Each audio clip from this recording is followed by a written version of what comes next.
The Yasuní National Park is the most biodiverse forest on Earth. It is located in Ecuador, at the northwestern edge of the Amazon basin, and was declared by UNESCO a World Biosphere Reserve in 1989. In it live the Taguari and the Taramanani, two of the last indigenous communities in voluntary isolation, together with over 1,300 species of mammals, amphibians, reptiles, birds, fish, and more than 100,000 species of insects.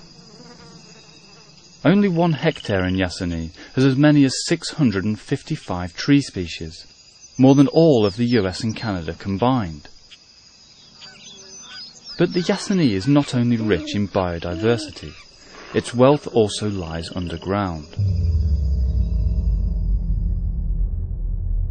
The ITT, an oil extraction block within the park, holds 850 million barrels of crude, which represent 20% of Ecuador's reserves. Being an oil-dependent economy, Ecuador needs income from this resource for investments in health, education and energy. Financial requirements are already pressing for the extraction of oil under the Yasuní, posing a major threat to this fragile ecosystem. Habitat could suffer through soil contamination or by the opening of this area to urbanization and deforestation through the building of roads. Even if precautions are taken, history shows that degradation of the forest is inevitable. But is it really inevitable? Not necessarily. There is a way to keep oil underground. 850 million barrels of oil are worth $7 billion. When consumed, this oil would release 407 million metric tons of carbon dioxide to the atmosphere. This amount of CO2 has now a value of $7.2 billion in the carbon market. Currently, the cap-and-trade mechanism employed in industrialized nations only considers already emitted CO2 as tradable carbon credits.